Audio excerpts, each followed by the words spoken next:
ఇంకా ఎవరైనా సబ్స్క్రైబ్ చేయకపోతే సబ్స్క్రైబ్ చేసుకోండి. పక్కనున్న మనకి నోటిఫికేషన్ ఆప్షన్ ఉంటుంది. అక్కడ ఆల్ అనే ఆప్షన్ ట్యాప్ చేసిన తర్వాత ఈ వీడియోని ఒక లైక్ చేయండి.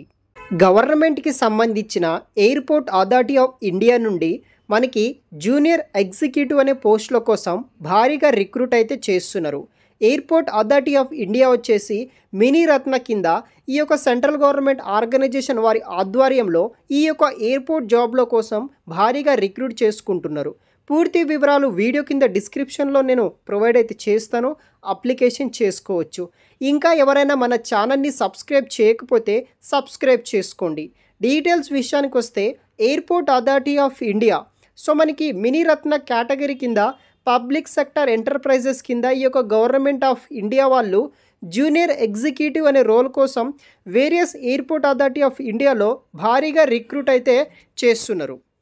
దీంట్లో మనకి జూనియర్ ఎగ్జిక్యూటివ్ ఫైర్ సర్వీసెస్ 13 పోస్టులు, junior executive human resource 66 vacancies, junior executive official language 4 vacancies, ఇలా టోటల్గా 83 వేకెన్సీస్ తోటి ఈ యొక్క ఎయిర్‌పోర్ట్ అథారిటీ ఆఫ్ ఇండియా వాళ్ళు రిక్రూట్ అయితే చేస్తున్నారు.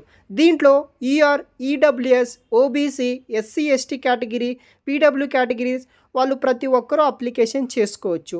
Junior executive fire services, human resource, official language కింద వీళ్ళు రిక్రూట్ అయితే చేస్తున్నారనమాట. ఇంట్రెస్ట్ ఉన్న వాళ్ళు అప్లికేషన్ చేసుకోవచ్చు. క్వాలిఫికేషన్ విషయానికి వస్తే జూనియర్ ఎగ్జిక్యూటివ్ ఫైర్ సర్వీసెస్ అనే పోస్ట్కి ఎవరైతే బ్యాచిలర్స్ డిగ్రీ ఇన్ ఇంజనీరింగ్ లేకపోతే ఎవరైతే బీటెక్ చేసిన వాళ్ళు fire engineering, mechanical engineering, automobile engineering pass out అయిన వాళ్ళు అప్లికేషన్ చేసుకోవచ్చు. ఈ పోస్ట్కి ఎటువంటి ప్రీవియస్ వర్క్ ఎక్స్పీరియన్స్ అయితే అవసరం అయితే లేదు. సెకండ్ పోస్ట్ వచ్చేసి జూనియర్ ఎగ్జిక్యూటివ్ హ్యూమన్ రిసోర్సెస్. దీనికి గ్రాడ్యుయేట్ లేకపోతే ఎంబీఆర్ ఈక్వివాలెంట్ 2 ఇయర్స్ డ్యూరేషన్లో పాస్అవుట్ అయిన వాళ్ళు అప్లికేషన్ చేసుకోవచ్చు. దీనికి ఎటువంటి వర్క్ ఎక్స్పీరియన్స్ కూడా అవసరం అయితే లేదు. థర్డ్ పోస్ట్ వచ్చేసి మనకి జూనియర్ ఎగ్జిక్యూటివ్ అఫీషియల్ లాంగ్వేజ్ అనే పోస్ట్ రిక్రూట్ చేసుకుంటున్నారు.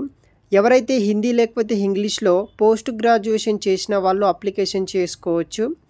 అట్లీస్ట్ ఏదో ఒక లాంగ్వేజ్ ఉన్న మీ యొక్క డిగ్రీ లెవెల్ నుండి పీజీ లెవెల్లో ఒక సబ్జెక్ట్ ఉన్నా సరే అప్లికేషన్ చేసుకోవచ్చు. దీనికి సో మనకి ఇంగ్లీష్ టు హిందీ లేకపోతే Hindi to English transfer technical కింద మీరు 2 ఇయర్స్ పాటు వర్క్ ఎక్స్పీరియన్స్ కూడా ఉండాల్సి ఉంటుందన్నమాట. ఎనీ రికగ్నైజ్డ్ యూనివర్సిటీ నుండి పాస్ అవుట్ అయిన వాళ్ళు ఈ యొక్క జాబ్స్ని మీరు అప్లికేషన్ చేసుకోవచ్చు. సో దీనికి జూనియర్ ఎగ్జిక్యూటివ్ పొజిషన్కి వచ్చేసి మ్యాక్సిమం 27 ఇయర్స్ ఉన్న వాళ్ళు ప్రతి ఒక్కరు అప్లికేషన్ చేసుకోవచ్చు. అదేవిధంగా ఎవరైతే ఎస్సీ ఎస్టీ వాళ్ళకి 5 ఇయర్స్ పాటు, తర్వాత ఓబీసీ వాళ్ళకి 3 ఇయర్స్ పాటు, ఓబీసీ వాళ్ళకి ఏజ్ లిమిటెడ్ ఉంది. అదేవిధంగా పీడబ్ల్యూ క్యాండిడేట్స్కి వచ్చేసి 10 ఇయర్ పాటు ఏజ్ రిలాక్సేషన్ కూడా వీళ్ళు ప్రొవైడ్ చేస్తున్నారనమాట. సో తర్వాత ఇంపార్టెంట్ డేట్స్ విషయానికి వస్తే ఈ యొక్క ఆన్లైన్ అప్లికేషన్ వచ్చేసి 17th ఫిబ్రవరి నాడు ఆన్లైన్ ద్వారా స్టార్ట్ అవ్వడం జరుగుతుంది. మార్చి 18th వరకు మీరు ఆన్లైన్ ద్వారా అప్లికేషన్ చేసుకోవచ్చు. మీకు ఎగ్జామినేషన్ సంబంధించిన డేట్స్ అనేది కూడా ఈ యొక్క ఏఐ వెబ్సైట్లో మీకు అప్డేట్ అయితే చేసి పెడతామని వీళ్ళు నోటిఫికేషన్లో మెన్షన్ చేయడం జరిగింది. జూనియర్ ఎగ్జిక్యూటివ్కి శాలరీ విషయానికి వస్తే 40,000 నుండి 1,40,000 వరకు శాలరీ రావడం జరుగుతుంది. దాంతో పాటు మనకి so gratuity, social security schemes కావచ్చు, మెడికల్ హెల్త్ ఇన్సూరెన్స్ ఇట్లా అన్ని ప్రొవైడ్ చేస్తారు.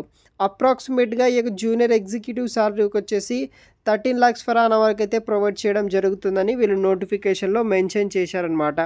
ఇంట్రెస్ట్ ఉన్న వాళ్ళు వీడియో కింద డిస్క్రిప్షన్ బాక్స్లో అన్ని రకాల వెబ్సైట్ లింక్స్ అనేది కూడా ఇస్తాను, చూడగలరు. ఫస్ట్ మనకి సిబిటి ఎగ్జామినేషన్ ఉంటుంది, మెడికల్ ఎగ్జామినేషన్ ఉంటుంది. షార్ట్ లిస్ట్ అయిన వాళ్ళకి సో ఈ యొక్క ఆర్గనైజేషన్లో జాబ్ రావడం జరుగుతుంది. ఒకసారి చెక్ చేయగలరు గైస్. Thanks for watching.